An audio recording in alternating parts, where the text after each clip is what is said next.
Good evening and welcome to number 6, which is the last of our whirlwind tour of UNESCO Cities of Literature. We've been to Quebec, Seattle, Nanjing, Jakarta, and this is our second time in Lviv. I'm Ross Bradshaw from Five Leaves Bookshop. We initiated this series. In the background, out of screen, is my colleague Simon Griffiths doing the tech. And I should also mention that it was Pippa Hennessy who pulled the series together, which was not easy because she was dealing with any amount of time differences, any amount of country differences, any amount of different languages, and a number of different organizations internationally. So well done, Pippa, for that.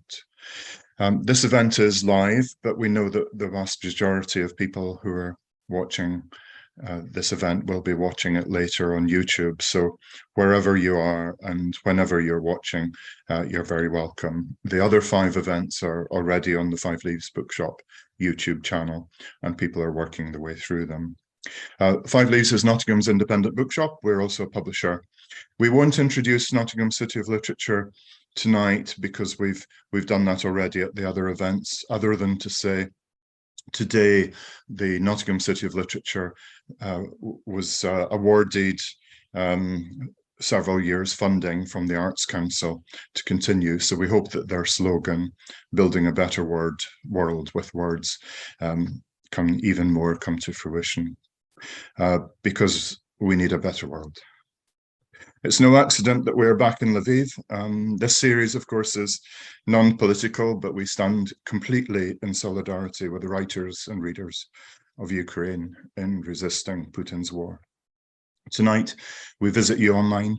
We hope we can visit you in person in a free Ukraine. This being the last in the series, I hope you will forgive me a personal note.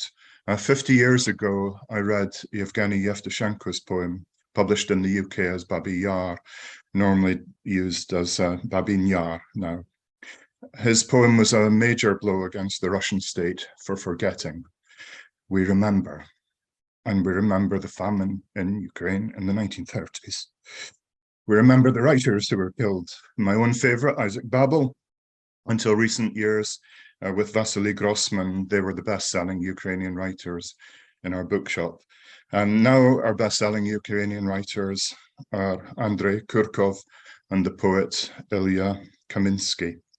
We've, of course, promoted books on Ukraine over the last 6 months. We've marched in support of Ukraine, and our city council flies the flag of Ukraine and has done for several months.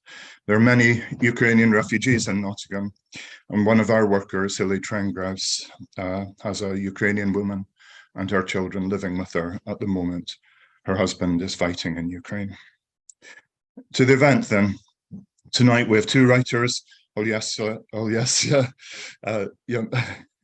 We did discuss this earlier, and my pronunciation of Ukrainian is poor. Olesya Yaremchuk, or Olesya Yaremchuk, as European says. Olesya Yaremchuk from Lviv. She's the author of the book, Our Stories, Stories of Ukrainian Diversity. She'll be introduced by Irena from Lviv City of Literature, and Anna from the City of Literature in Lviv will also be taking part. We have Stephan Collishaw from Nottingham. Stephan was the host of the first Lviv event. I'll introduce him properly later, but first over to Irena. And Anna, I think, is going first, and then Irena, who will introduce Olesya. Anna. So good evening, and thank you for spending Friday evening with us, after all. My name is Anna. I'm project manager of Lviv UNESCO City of Literature office. Our city became a City of Literature in 2015, and since that time we create and implement numerous of local, national and international projects in Lviv that aim to develop a sustainable literature community and strengthen it once it is already developed. Our main values are celebrating literature and life diversity and freedom, as well as fostering the word of Ukraine and its culture and its literature all over the world.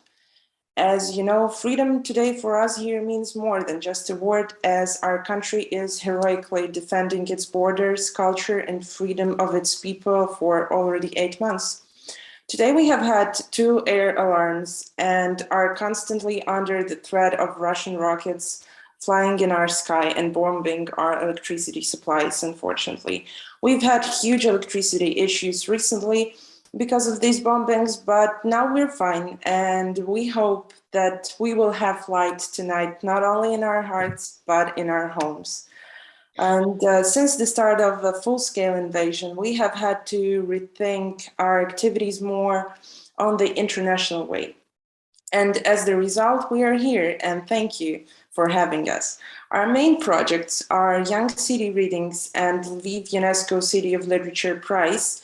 And nowadays, they are developing together with our international colleagues from Lithuania and Australia and other countries and cities of literature.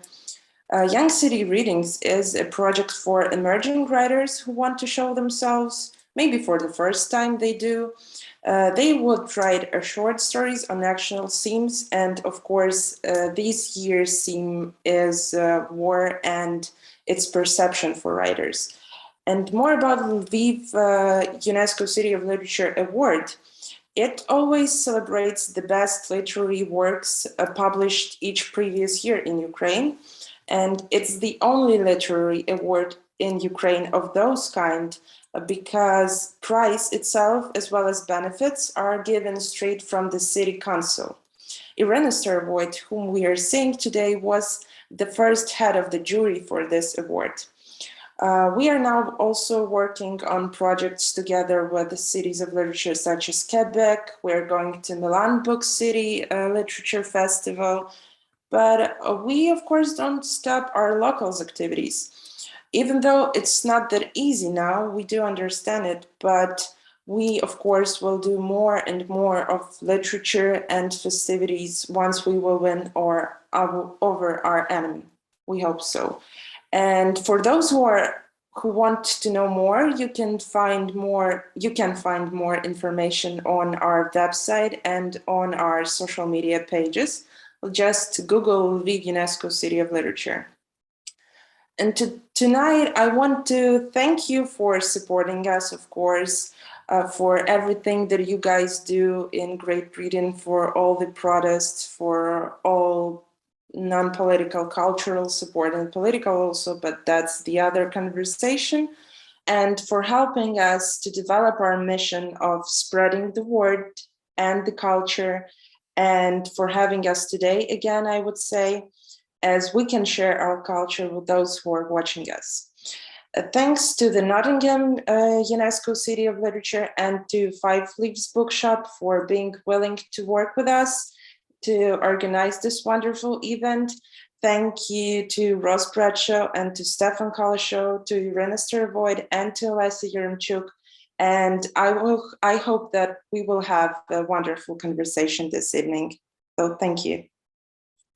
Good evening or good day to all our viewers. Thank you for joining us here. And let me say that today's dialogue is dialogue between Ukraine and England, Ukraine and Great Britain. And I have a pleasure to invite our next speaker, who is Olesya Yaremchuk, an author from Lviv. Olesya is Ukrainian journalist and writer who specializes in topics of cultural and ethnical identity. She sees Ukraine very penetratively as a multicultural land, a land of which is homeland to many nations, to many ethnicities. She has studied at the universities in Lviv and Vienna. She worked as a journalist in Ukraine and in Germany. Since 2015, when this war was in Ukrainian East was already in the full swing, she has been working on a special topic of Our Others, a project on ethnic minorities in Ukraine in the online magazine The Ukrainians. She has published an important book based on this project titled Our Others, Stories of Ukrainian Diversity. Her writing has been acclaimed and translated into Czech, German, and now English. With no further ado, Over to you, Olesya. Thank you for introducing me, and I'm glad to be today with you to discuss and to present my work. And actually, I want to show you, like, this is Ukrainian edition, and that's how English edition looks like. There are also translation into Italian, Slovak, and Greek language, and in German as well. So it's like it's available in English as well. Thank you a lot for introducing.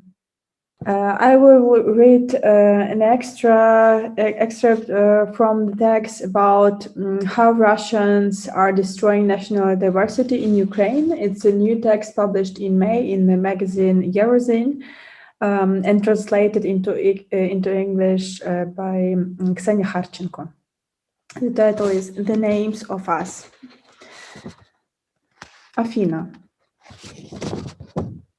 On my way back from a long trip in the south of Ukraine, I asked Afina to find time in her tight schedule for a conversation. An elegant, black-haired woman with a Greek profile came out to me in one of the Kiev's cafes. She is Romanian, a group of North Azovian Greeks who, along with Roms, settled in Ukraine. 20 years ago, more than 75,000 people in the Donetsk region called themselves Greek. When I came to Mariupol to write about North Azovian Greeks, I stayed at Afina and her mother Olympiada's place. I spent the night among rare books, photographs, and portraits of Romanian artists. In the house, I tasted real plakopsy, Greek flatbread with spring onions cooked only in the Azov region, and I stocked up on the recipe for shmush, a Greek Christmas pie. That was back in 2019. My car had broken down a few kilometers from Mariupol, so I stayed longer. The Russians, military and separatists were regularly shelling the neighboring village of Telakivka. Already back then, the war was breathing down the Romanians' necks. After the city's occupation, Afina Khadjinova didn't appear online for more than 2 weeks. I checked Messenger every day to see if there was a green light next to her name. I tried to imagine how hard it would be for 84-year-old Olympiada to spend a long time in the basement. There is no drinking water, electricity, or gas in Mariupol. When, after a while, a green light appeared in our chat window, the lump of pain eased a little and it became easier to breathe. I crossed myself, even though I wouldn't call my Delos Catholic. Afina wrote the same after successfully evacuating. I'm not a believer, but I prayed a lot in Mariupol. She also said that when there was no electricity and gas, residents built mangals near houses and braziers for fires. They quickly ran out of firewood and started cutting down trees in the yards. People took out everything they had in their fridges. Some porridge was enough for me and for my mother and me, said Afina. We ate what we could, but tea or coffee 3 times a day was a must. Afina also said that there was a problem with the drinking water. When stocks of tap water ran out, people went to the well in the park carrying supplies from there.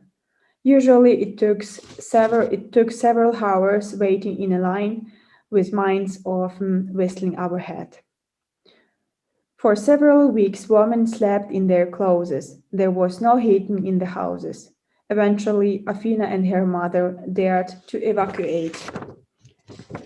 They saw that even the strongest couldn't withstand this Russian barbarism. Olympiada had to drive through an avenue under constant bombardment to leave the city. I prayed a lot then too, Afina admitted. Under fire, they managed to get first to Zaporizhia, then to Poland, and later to Greece. Afina's 2 small nieces remain in Mariupol. Afina dreams that she is talking to them on the phone, but then she wakes up. On the eve of war, Afina bought an apartment in Hostomel, which the Russians later bombed. She spent all the money she had saved throughout her life to pay for that apartment. Her life, family photos, and memories were left there like a unique Roman archive. There's a library back in Olympiada space. We can only guess at what might remain. Russians are wiping entire cities off the face of the earth. This is a memory of the Romanian people which the Russians have repeatedly tried to destroy. On the orders of Katerina II, the remains and the rest of the Christians of the Crimean Peninsula were moved from the Crimean Khanate to the Russian Empire from 1778 to 1780. They were deported. In 1937, the Soviet Union tried to exterminate the Greeks for a second time. Nikolai Yezhov, commissar from the People's Commissariat of International Affairs, NKVD, of the USSR, signed the sinister directive which stated that Greek intelligence is conducting active espionage and sabotage and insurgent work in the USSR. Therefore, it was decreed that anti-Soviet nationalist activity should be stopped. On 15 December, all Greeks suspected of espionage, sabotage, insurgency, and nationalist anti-Soviet activities should be arrested simultaneously in all republics, provinces, and oblasts. According to the historian Ivan Juha, more than 20,000 Greeks had been arrested for counter-revolutionary activities in the Soviet Union by May 1938, and 93% of them were shot. Nowadays, Russia is exterminating the North Azovian Greeks for the third time. But as Afina herself said, the Russians can destroy our cities, but not our memory. Thank you for your attention. Thank you, Olesya. Olesya will be reading towards the end of the hour as well. Stephan will be reading shortly and also will be reading at the end. I should say in passing, I don't know if you can see that in there, we produced these badges, Hands Off Ukraine, and also for Russian speakers, no war, stop the war in Russian. They had some impact. I should also mention, and Stephan will be particularly interested perhaps, that the bobble-headed doll behind me is from Ukraine. It's Solomon Rabinovich, or Shalom Aleichem as he's normally known, the author of the Tevye stories. I just realized that Shalom Aleichem is looking over my shoulder. Stephan Collishaw was born in Nottingham.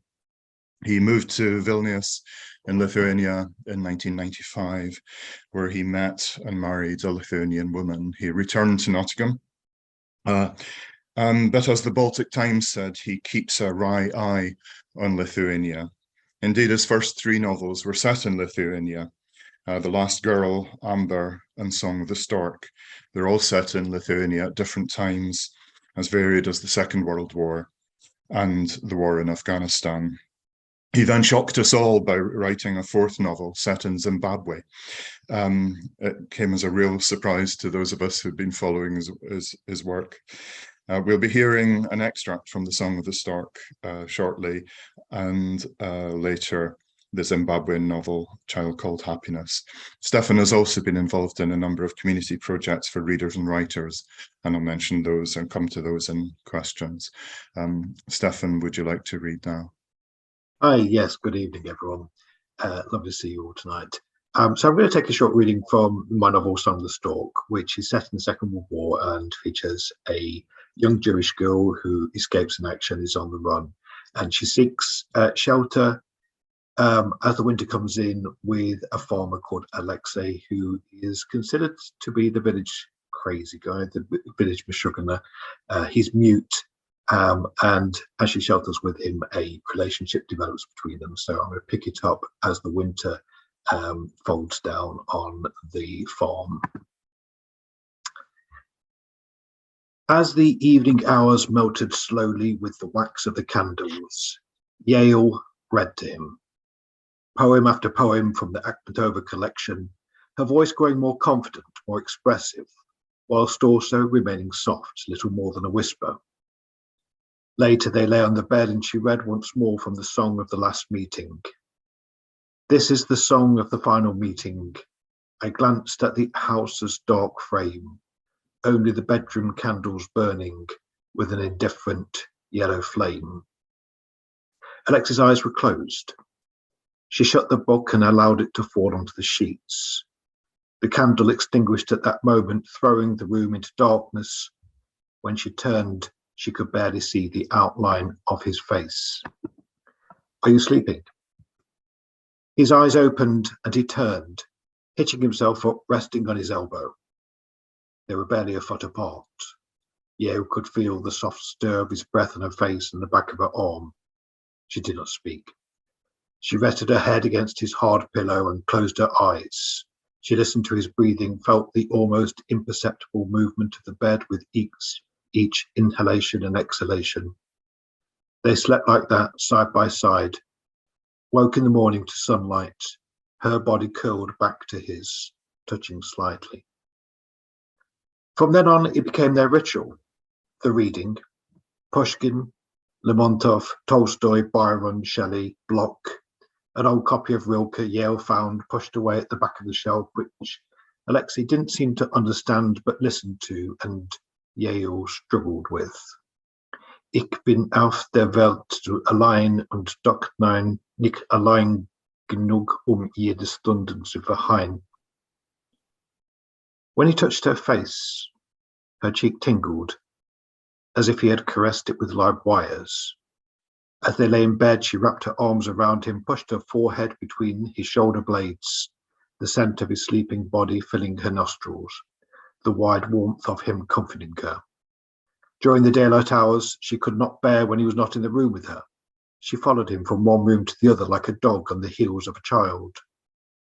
When, as the weather began to improve a little, he made the journey into Cello to trade a pig for some much-needed provisions, she retreated to a corner of the house and sat there fretting, biting her nails, her heart lurching at every sound, longing for him to be back, for the quiet order of their life to be restored. The first thaw broke her heart. The first blade of grass cut her like a knife. She could not bear the idea that winter might end, that she might lose the tight intimacy of their subscribed routines.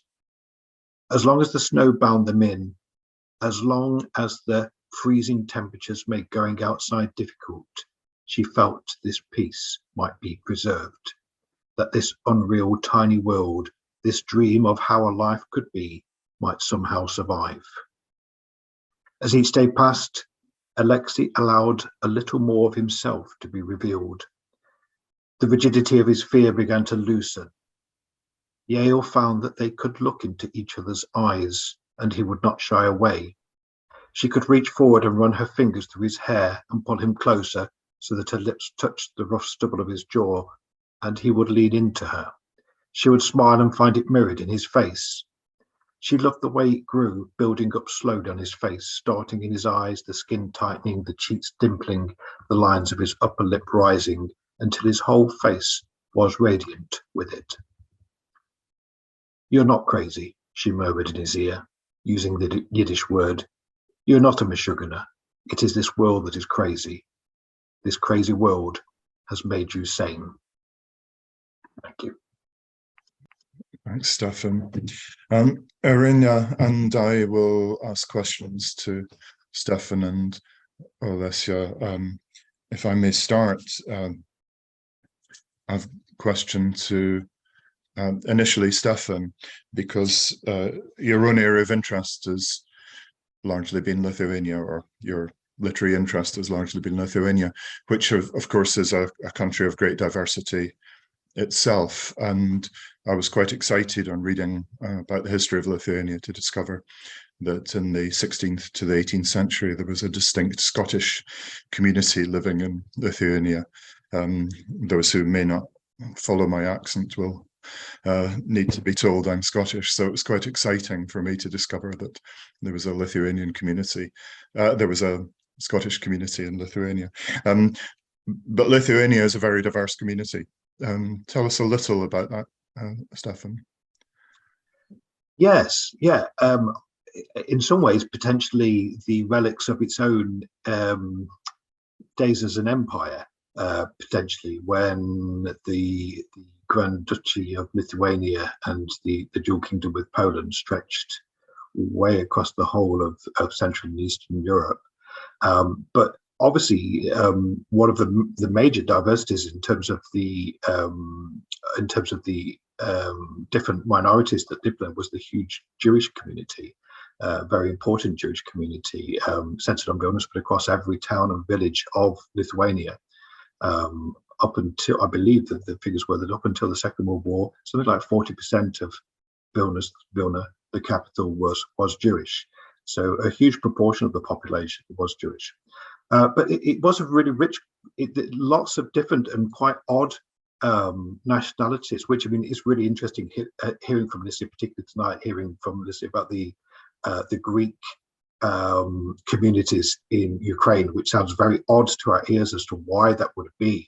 And again, you kind of find the same in Lithuania when you get not only get the large Jewish community, which is understandable because it was in power, but you get communities of the Karaites, which is this very odd Turkic speaking community based on the town of Trakai in Lithuania near Vilnius, and then Tatar communities as well, Muslim communities with mosques and Turkic speaking, as well, of course, of quite a sizable Roma population.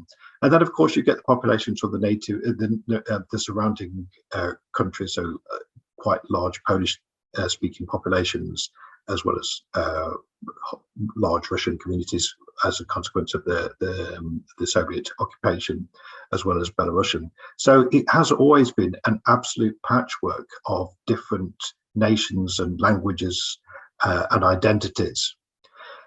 And for me, one of the kind of the odd and quite sad things is how I feel that has diminished and decreased, particularly over the last 70 to 80 years. And partially, of course, that was because of the horrific consequences of the Holocaust, where such a huge proportion of that and that incredible community was wiped out. But then also the gradual diminishment of other populations, and particularly the Karaite community, which is almost disappearing, as well as the Tatar community, which of course is also very small as well. So it's kind of a real tragedy that while kind of Lithuanian has had this kind of renaissance over the last 100 years, which is to be really, really celebrated, to an extent that hasn't managed necessarily to be while sustaining its own strong minority groups, perhaps. Thank you.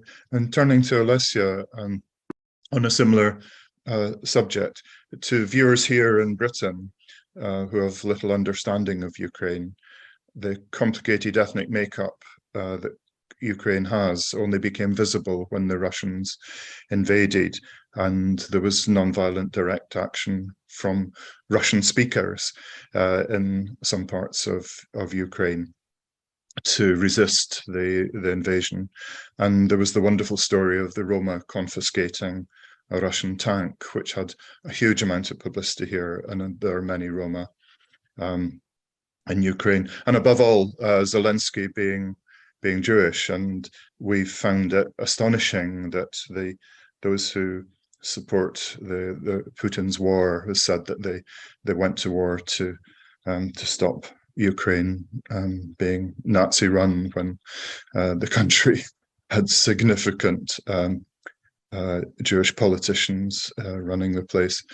But how do you think, looking ahead, Olesya, that when Putin's army leaves, how do you think that the ethnic minorities will settle down with each other?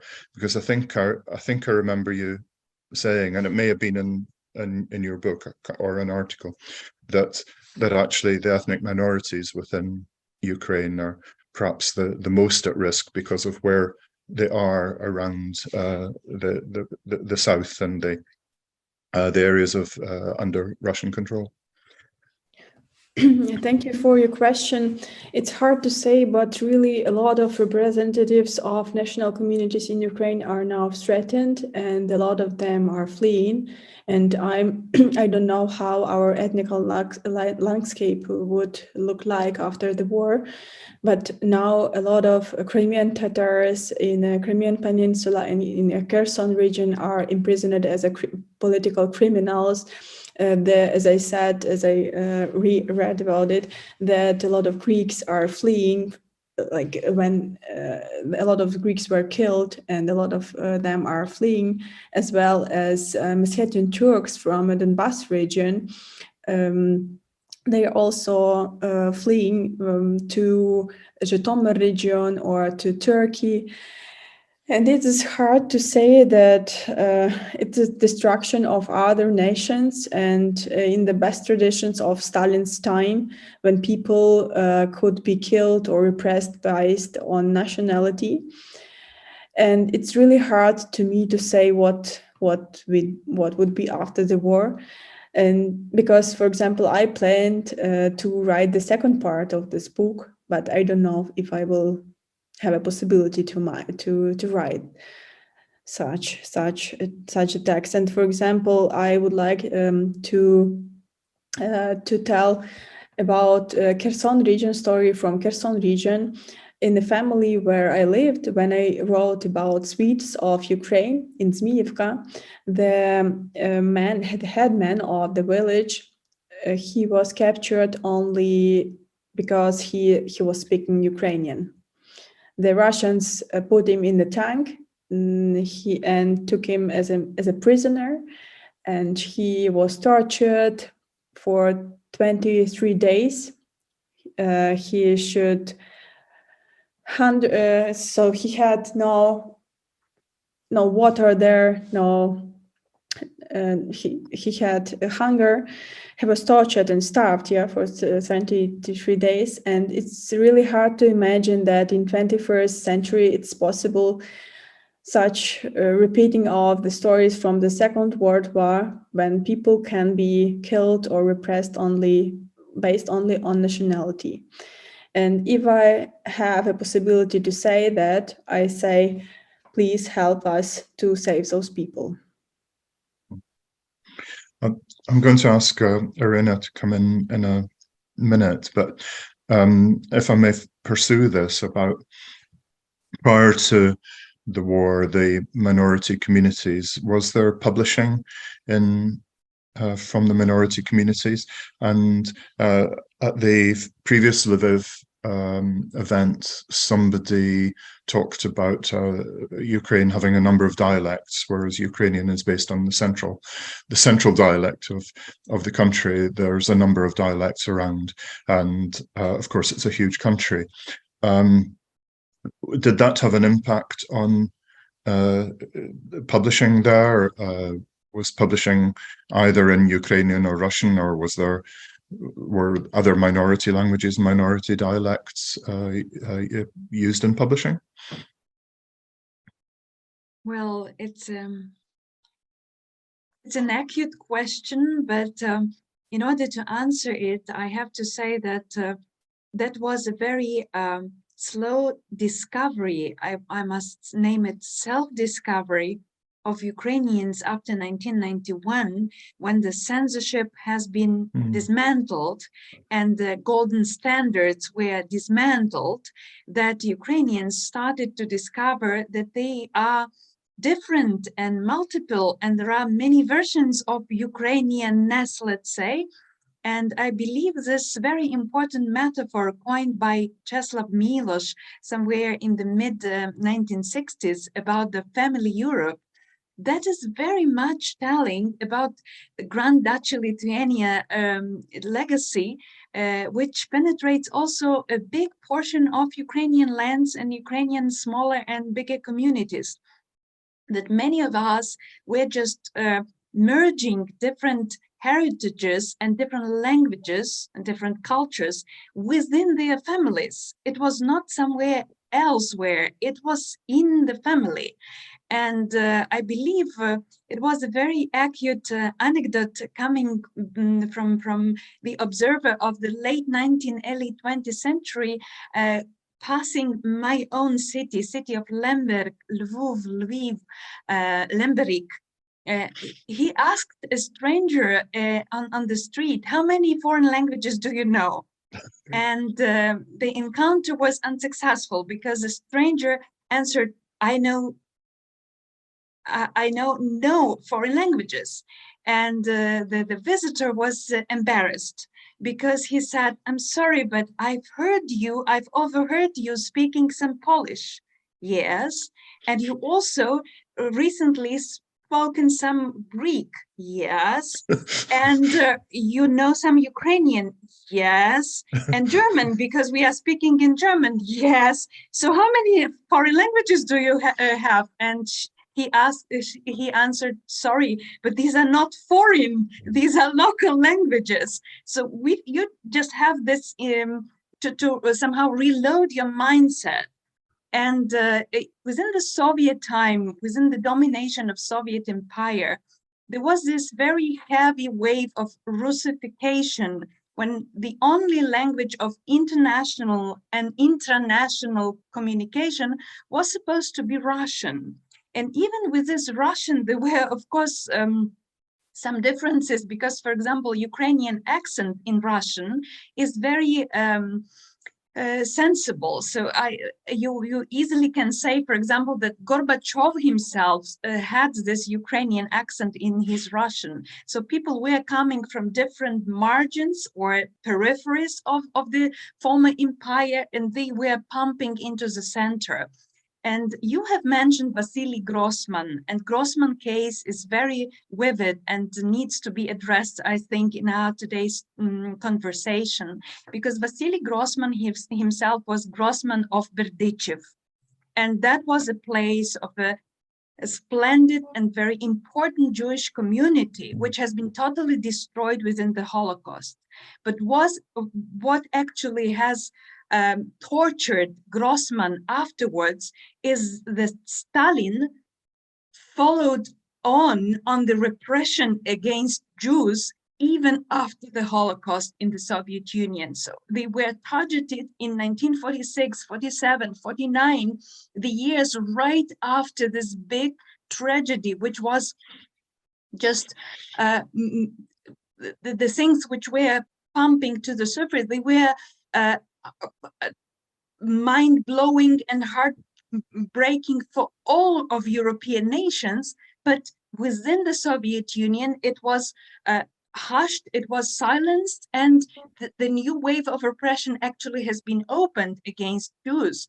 So Grossman has a very accurate small piece about Berdichev after 1944, when they were liberating it from the Nazi German troops. And Grossman is saying that these were not just Jews who disappeared.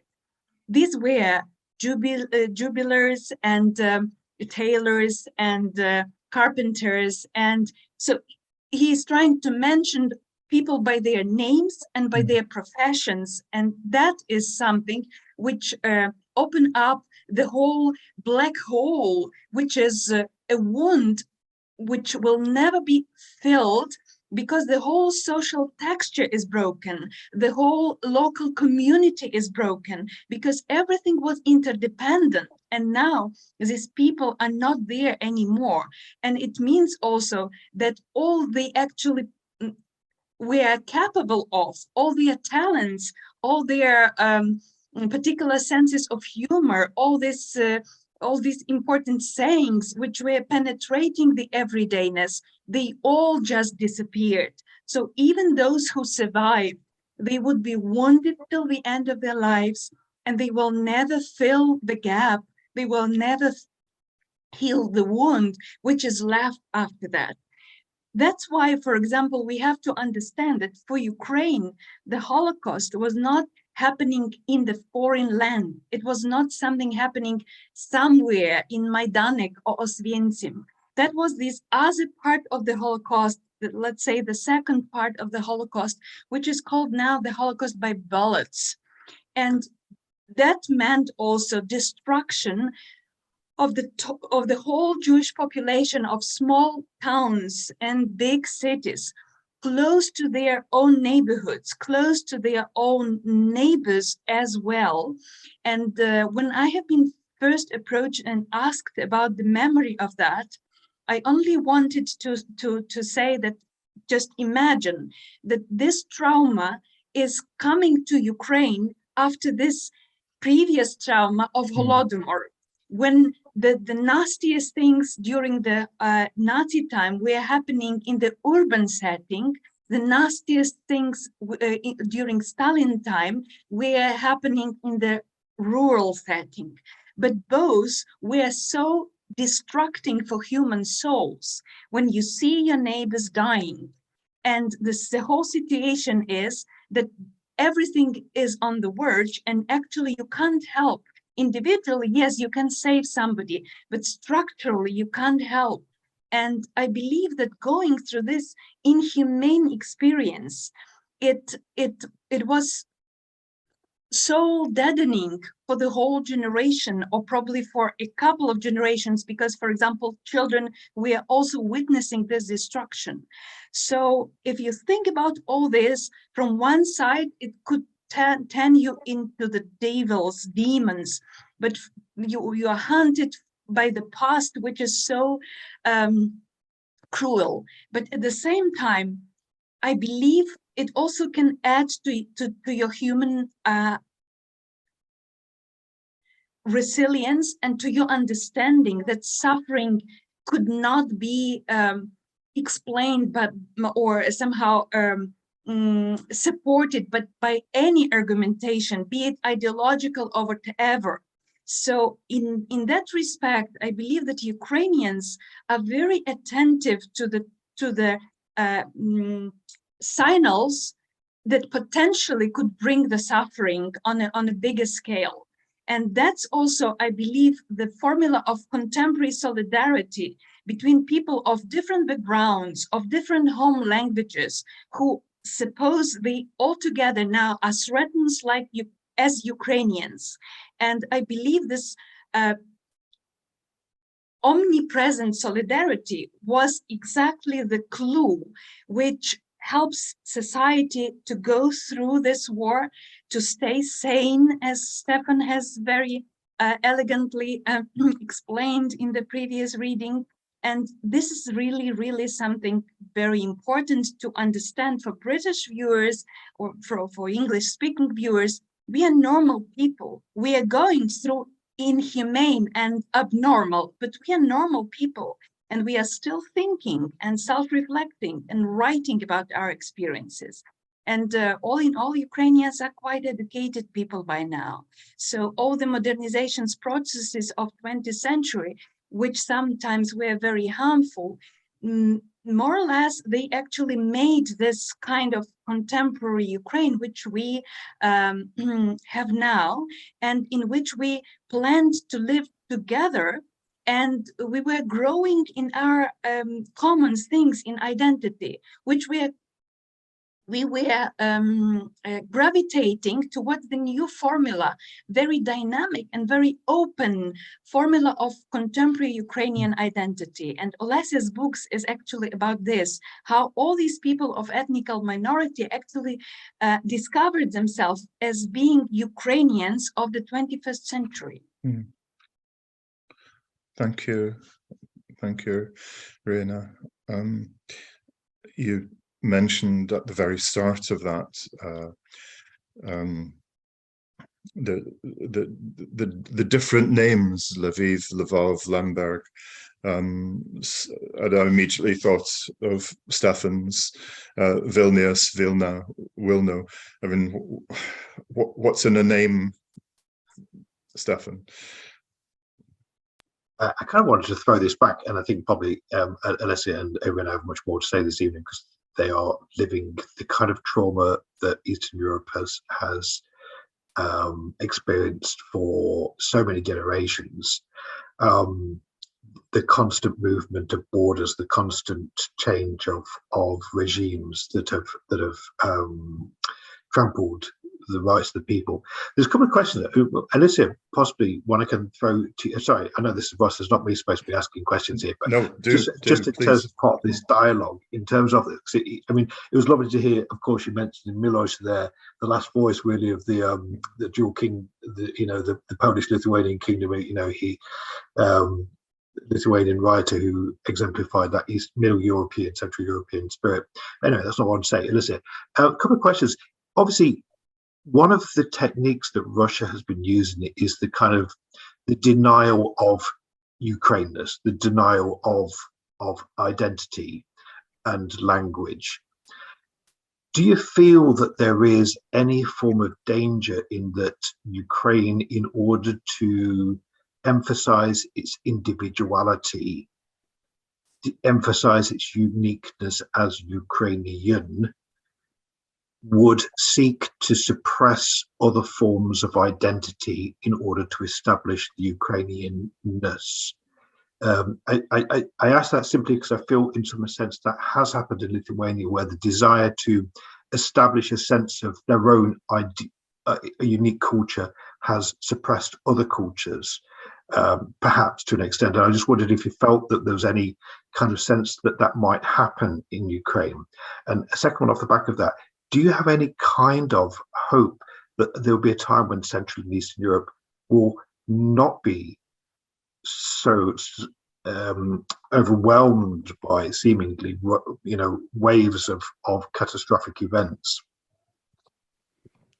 Thank you for your question. And it's really interesting what you said about Ukrainian identity. And I would like to tell some stories from my work, because I asked every time when I spoke with my characters, those people in the local settlements, how do you identify ourselves? And they say, I'm Gagauzian, I'm Ukrainian, but I have a Gagauzian. So I'm Ukrainian Gagauz, I'm Ukrainian German, I'm Ukrainian Poles, and so on. And what I understood, that a lot of people, they feel themselves as a citizen of Ukraine, and they won't live in Ukraine, but still they have different backgrounds, different languages, and different religions, and that is okay. And in after 91, I mean, when Ukraine was independent, I understood when I was spoken to my protagonist, that they have a lot of freedom. So they could speak own language, they have cultural centers, they can publish books in all language, and that was okay. And you asked me about if I believe that will be no such conflicts in further time, and I think that it's really hard to say, but because I speak better German than English, so till start of this full-scale war, our national communities, they lived in peace, and we have not a lot of conflicts. There was some little conflicts, but not a lot. And I think that now, when Russia came to Ukraine, so we have such problems as repressions, and it's not something new, because I can back to the moment of writing my books, Our Others, in 2018, and I had a lot of stories about deportations of Poles to Kazakhstan in 1938, about the deportation of Crimean Tatars and Greeks, and thousands of people were killed and repressed, as well as Ukrainians, when in the 30s, the NKVD shot more than 100 Ukrainian artists, writers, researchers, intellectuals. And yeah, it's really hard to imagine that the repetition of this such unthinkable cruelty is possible in 21st century. And I do believe that after Ukraine win, we will build our strong society, but it's like a political identity. To be a Ukrainian, I think it's a political identity because we have a lot of nations, a lot of peoples, and that's okay. We shouldn't do something more. I mean, it's we have a lot of Crimean Tatars, and for example, the protagonist from my book, Slovak, from a reportage about Hrushvica Persha in Rivne, they are in the Ukrainian army, and that's okay for them. And they also are fighting for this Ukrainian identity.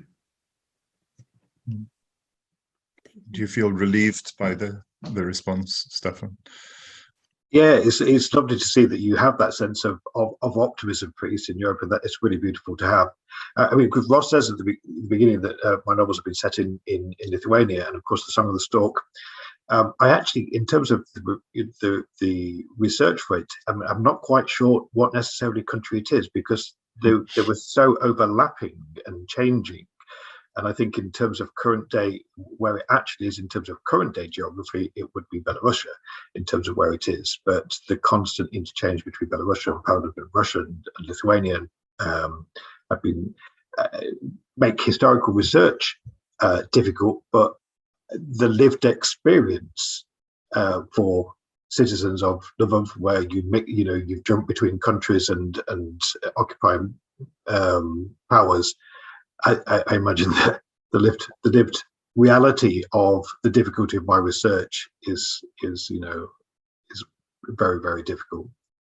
But of course, it's one of the things that leads to the great richness of Central European culture is the richness of how many different cultures are feeding into the literature and into the music and into the art.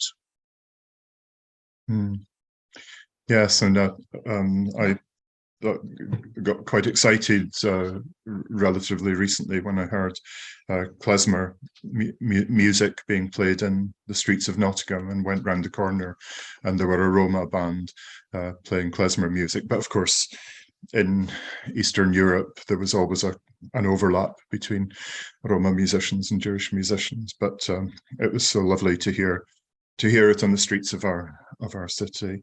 Running very short of time, which is unfortunate. There were so many questions I wanted to ask. I wanted to ask about Ukrainian diaspora writing.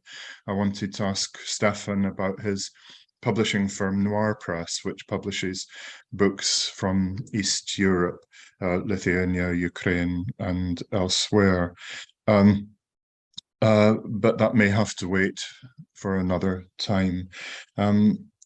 I think we probably have to end with, we've asked both Olesya and Stephan to do a short reading for the end, and Stephan first, and then Olesya to read.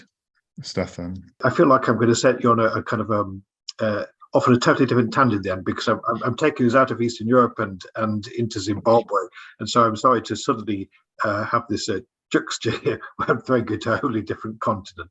Now I'm going to finish with a reading from my last novel, which is called A Child Called Happiness, and we are here in northern Zimbabwe. As they rode up over the back of Drew's copy, Natalie saw a large jacaranda that marked the gateway to the farm. In the early morning sunlight, its blue flowers glowed hazily. It was hard to gaze out across the landscape and not be moved by the large cerulean expanse of sky, the granite kopjes, the purple hills in the distance, the thin line of smoke rising from the thatched roofed village huts, the elegant jacaranda carpeting the dirt with its blossom. Natalie hesitated a moment, letting her uncle draw ahead. She stopped her horse on the crown of the hill and breathed in deeply.